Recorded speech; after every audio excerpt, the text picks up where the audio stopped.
Goeiemiddag. Maandagmiddag 1400 SA tyd, die 16de Maart, wanneer hierdie berig uitkom. En ek is Morney Botha, die Amerikaanse korrespondent vir Koppel TV, regstreeks hier uit Nashville uit. Ons doen ons maandag update vir die Iran-oorlog. En dinge is nou besig om te skuif na geopolitical kant van die oorlog toe. En alles in terme van die Strait of Hormuz. So vir 40 jaar hou Iran nou al die hele wêreld gijslaar met daai ingang. Hy stukkie see, daar af hulle kus.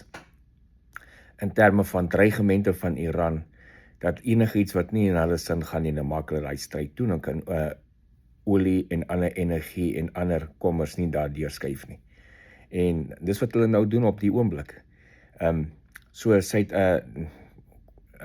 Amerika en Israel het, spesifiek Amerika, het strikes gedoen op Kark-eiland, so 'n paar dae terug, militêre teikens daar vernietig, en maak gereed om beheer te vat van daai eiland, want dit is waar meer as 90% van Iran se olie vanaf uitgevoer word.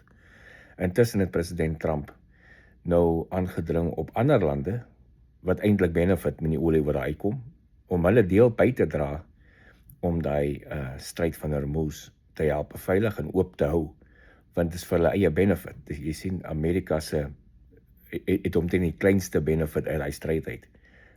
Dis nie 'n groot issue is die stryd toe is vir Amerika nie, want ons voorsien ons eie olie en ons meeste van ons olie kom van ander plekke af. Daar kom amper niks van in die omgewing uit nie. So hy verwag nou van die ander lande, wat die groot benefits is, van olie wat hy kom, hulle deel ook by te dra, om die veiligheid van daai stryd te bewerkstellig, sodat alles nie altyd net op Amerika moet neerkom om alles vir almal veilig te hou nie. Britannia het ook nou betrokke geraak. Keir Starmer het 'n afkondiging gemaak, het hulle is besig om te praat met ander Europese lande, dat hulle deel ook doen om te help met daai stryd. So ons gaan sien, binne die volgende paar dae gaan daar nou hele paar ander lande betrokke raak, en hulle gaan 10-to-1 warships stuur na daai plek toe om te help, almal hulle eie bydrae te lewer om daai stryd te beveilig. Intussen het Israel begin met 'n grondaanval binne in Lebanon vir Hezbollah teikens, en hulle sal voortgaan met hulle druk wat hulle op Hezbollah sit in Lebanon en hulle aanvalle wat hulle in Iran doen. Ons het ook gehoor, onthou in die begin van die oorlog, daar was experts, ek sal nou nie dit in 'n ligte term sit, wat gesê het, Israel en Amerika sou binne die eerste 5 dae uit hulle ammunisie uitloop. Dis moes al 'n week en 'n half terug gebeur het. Veral lugafweer ammunisie moes ons nou al uitgeloop het 'n week en 'n half terug, volgens seker van die experts.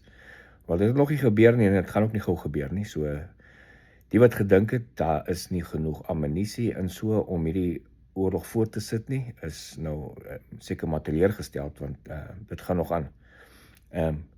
Daai selfe experts het ook mos gesê 'n paar dae terug was Netanyahu al dood, staan nie meer nie. Hy het gisterand 'n video gemaak waar hy vir almal gewys het, kyk, hier staan ek nog regop en lewendig en met sy koppie koffie in sy hand, en gesê waar staan ons met die stand van sake, so kort berigie wat hy uitgestuur het. Wat ons nog nie gesien het nie, is die Ayatollah se seun wat nou al vir 'n paar dae apparently in beheer van Iran is.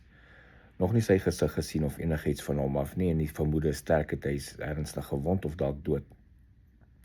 So nou weet ons ook dat die US Marines is deployed in die omgewing, en daar is baie options wat president Trump het vir hulle. Eerste ding is, hulle kan die Iran kuslyn invade, en die kuslyn beheer, van waar vuurpyle en drones geskiet kan word op skepe in die Hormuzstryd.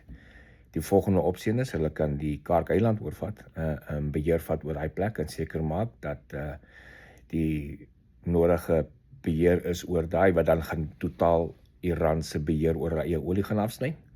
En dan is baie ander opsies wat president Trump met die Marines kan doen. So skuif maar net die pionne op die bord rond op die oomblik vir die skaakspel. Ons wil nog sien tot wat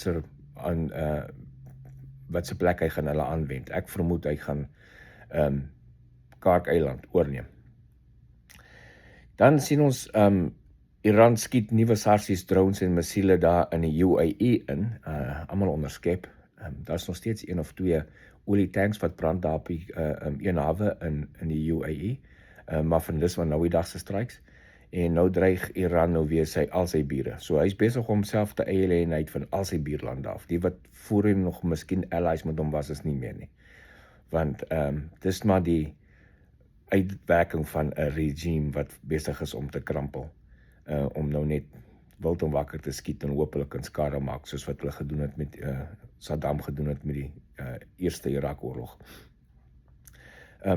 So dis basies die groot dinge, die groot beweging. Kyk uit die volgende paar dae sal ons definitief sien wat sal hulle gaan betrokke raak om te help my stryd oop te maak en oop te hou en te beveilig. En ons gaan ook kyk wat gaan met die Marines gebeur, waar gaan hulle deploy. Dis die 2 groot dinge wat in die volgende paar dae gaan gebeur. Ek is Morne Botha, die korrespondent vir Koepel TV regstreeks hier uit Nashville. Geniet die dag.